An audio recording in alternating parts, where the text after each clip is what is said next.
democracynow.org, The War and Peace Report. I'm Amy Goodman. On Saturday in Savannah, Georgia, Troy Anthony Davis was buried. He was executed by the state of Georgia on September 21st. The 2,000-seat Jonesville Baptist Church was filled to capacity for his funeral. Troy Davis was a death row prisoner. He was killed by lethal injection in Jackson, Georgia, after the U.S. Supreme Court refused to stop his execution. He was convicted of the 1989 killing of an off-duty police officer who was moonlighting as a security guard, Mark McPhail.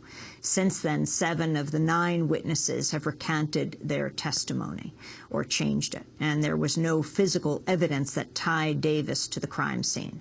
Among those who opposed the execution were the Pope, the former FBI Director William Sessions, the former Republican Congressman from Georgia, Bob Barr, and the former warden of Georgia's death row prison itself. Democracy Now! Was in Jackson for the execution, and then again this weekend in Savannah for the funeral, which lasted 4 hours. One of the first speakers was Jason Ewert, Troy Davis's attorney and an eyewitness to the execution, followed by others. Many have spoken of Troy as a symbol of something political, something profound. But Troy wasn't a symbol. He was the soul of something larger, something profound. The reason Troy meant so much to so many may have been political, but Troy meant so much to so many more. And that's why we're here today, to celebrate many Troys that we knew. And I know I speak for all of Troy's lawyers and people who've worked on his case with Amnesty International and NAACP, that when I state that our first response in learning that the execution would go forward was this makes no sense. That no possible purpose can be served by executing a man in the face of the mountain of doubt in whose shadow this case will forever lie. Last week, as we saw justice pass us in the night, Troy, strapped to the gurney, raised his head and made his last pledge of innocence. While his final statement made headlines and garnered much news coverage, to me it seemed commonplace. This is what Troy said to me on a regular basis. It was newsworthy only because it was true. It was newsworthy only because his death was truly senseless. But as we grieve for Troy today, we may yet find some sense of purpose. For we're gathered here today in a place dedicated to the most famous unjust execution in the history of humankind. Jesus was killed on the cross, not because he was guilty, but because we are.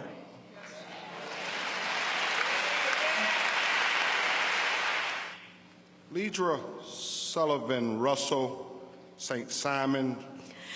Whenever I would speak with Troy and we would receive good or bad news, he would always say to my husband, Walker, who was also a very dear friend at Troy, tell Ledra to quit crying and wipe those tears away. And I, in turn, would take the phone and pretend that I was utterly composed and hadn't shed a single tear, which he saw right through every time. And every time I was upset about anything, he would tell me to stop, take a breath, and smile. So for all of us, for Troy, if you're crying or trying not to, feeling sadness or perhaps gratitude that we had him while we did, let's take a breath and smile. Let us smile because our sweet man is no longer inmate number 657378. He is Troy Anthony Davis, and we are all Troy Anthony Davis. Edward Du Bois, Columbus, Georgia. On my last conversation with Troy, it was 7 of us in the room. I want to thank the staff. They accompanied me. And we talked to Troy, and Troy talked, and his spirit was so strong, and we were looking away trying to hold back emotions, and he was comforting us. Troy was comforting us. He said to us, when Joe Taker Eda asked him, what do you want the people to know, Troy? What do you want them to know? He said, I want you to tell the people they need to keep the faith. When they execute me, it's not about Troy Davis.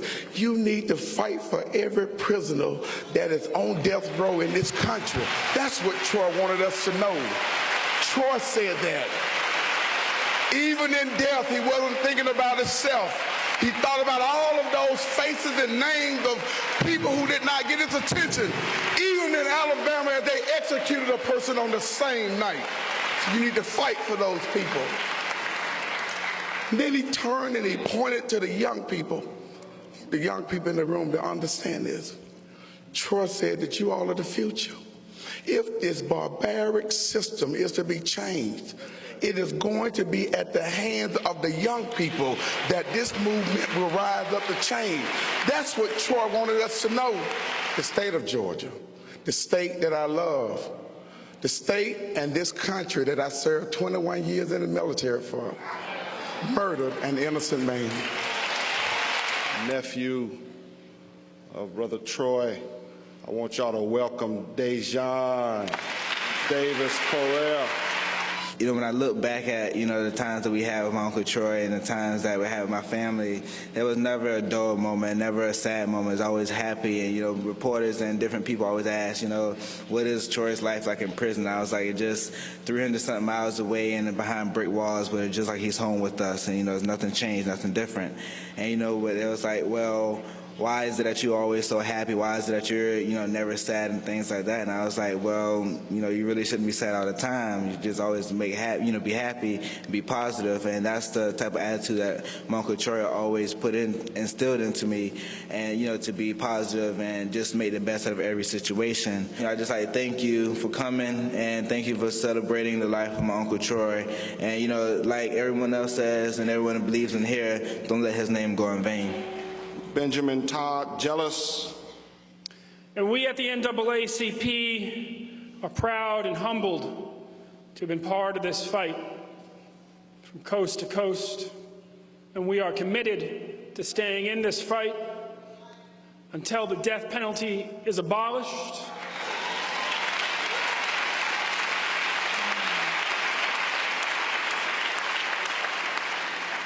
And this school-to-prison pipeline, which so clogs our judicial system that it makes justice so distracted that even the innocent can be executed, is crushed as well.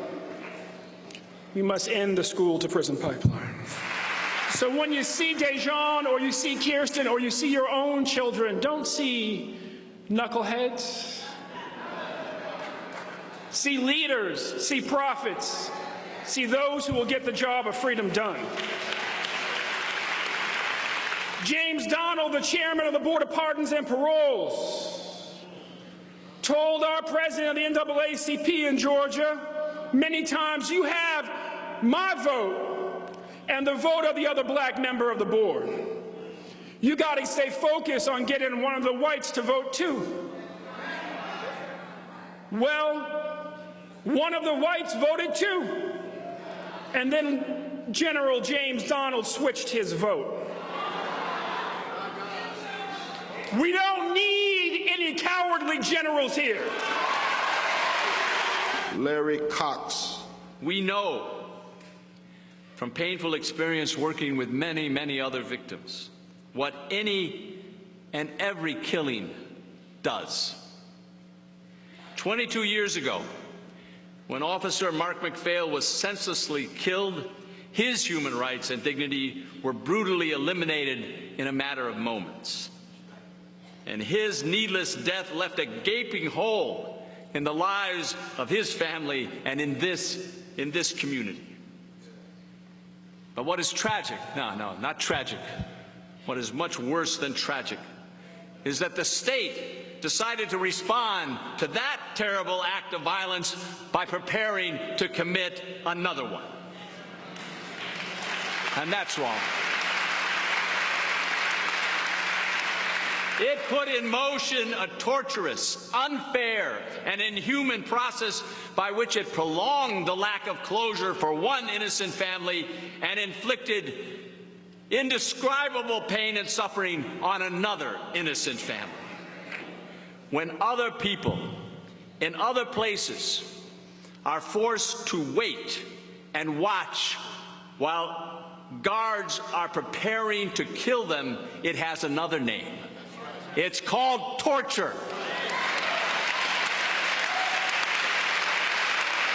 and torture is what was committed by the state of Georgia. And now, the state of Georgia believes it's over. I don't know. Is it over? Is it over? That's right.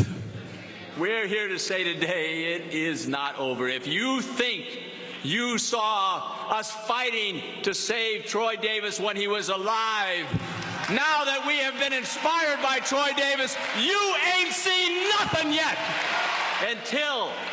Until we have wiped from this country forever a practice that can only be called by its right name, evil. A practice that does not stop violence, but is violence. A practice that does not serve justice, but mocks justice. And above all, a practice that does not protect the innocent, it kills the innocent. That is the practice that we are going to wipe out once and forever. Our eulogist, the Right Reverend Dr. Raphael Warnock. We want to thank God for Troy Davis, 42 years old. And I can't help but think about the fact that as he, at least the body, the remains lie there. His spirit has gone on to be with God, but as his body lies there and I stand here, I cannot help but reflect on the fact that both of us are 42 years old.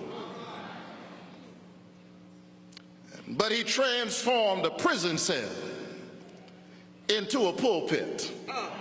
I don't have to preach long today because he's already preached a sermon, turned death row into a sanctuary, and showed all of us what faith and hope and love look like. And from one of the darkest and murkiest places of human existence, he allowed his light to shine, and that light radiated from Jackson all the way to the Netherlands, all the way to Nigeria, all the way to London, brought men and women, boys and girls, red, yellow, brown, black and white, to his jail cell. Convicted by a criminal justice system that is too often more criminal than just. Stigmatized by the state in a process more obsessed with finality than truth. And yet he held fast to his dignity while on death row. And so all over the world, people are chanting, I am, who ever heard of that? I am Troy Davis.